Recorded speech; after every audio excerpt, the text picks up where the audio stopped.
Hello बच्चों, let's read this question. The molecules of given mass of gas have RMS velocity 200 meter per second at 27 degrees Celsius and 1 into 10 to the power 5 Newton per meter square pressure. When the temperature of the gas and the pressure of the gas respectively 127 degrees Celsius and 0.05 into 10 to the power 5 Newton per meter in the RMS velocity of its molecules. तो ये क्या बोला है कि कुछ gas है, मान लीजिए केस वन है। तो केस वन में उसके जो टेम्परेचर है ये है 27 डिग्री सेल्सियस यानी कि 300 केल्विन। और जो उसकी प्रेशर है ये है 1 into 10 to the power 5 Newton पर मीटर स्क्वायर।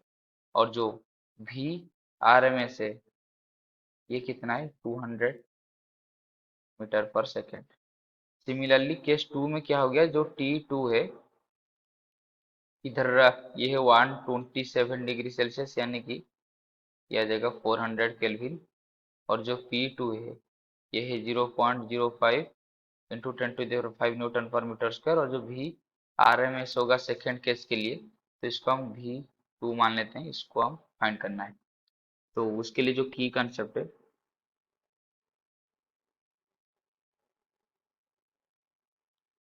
तो की कंसेप्ट इधर क्या होगा, तो की कंसेप्ट ये है कि जो भी RMS है उसकी फॉर्मूला क्या है, ये है √3RT/m। तो 3R क्या है, गैस कांस्टेंट, T है टेम्परेचर, M है क्या उसका मॉलिक्यूलर वेट। तो एक पर्टिकुलर गैस के लिए मॉलिक्यूलर वेट तो हमेशा उसका कांस्टेंट रहेगा और R तो सबके लिए कांस्टेंट है। तो V RMS है जो हम इसको बोल सकते हैं कि ये कुछ कांस्टेंट K तो √T मतलब directly proportional to T। That implies अगर हम दोनों केस की RMS वैल्यू को कंपेयर करेंगे यानी कि V RMS of case 1 divided by V RMS value of case 2 equal to कितना हो जाएगा, root over of T1 divided by root over T2 equal to root over of 300 divided by root over of 400 यानी कि root over of, इसको हम इसे लिख देंगे, तो यह आ जाएगा root over of 3 divided by 2।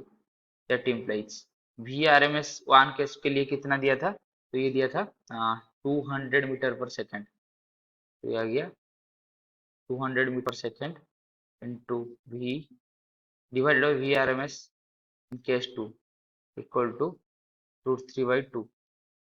यानी कि जो VRMS पर केस 2, इधर स्क्वायर नहीं है, ये केस 2 के लिए बस रिप्रेजेंट कर किया है हमने। तो ये कितना हो जाएगा, तो ये हो जाएगा 400/√3 मीटर पर सेकेंड। यानी कि केस 2 में कितना आएगा, 400/√3 मीटर पर सेकेंड। तो अगर ऑप्शन से करेंगे तो option A 400/√3 is the right answer. I hope you have understood this question. Best of luck.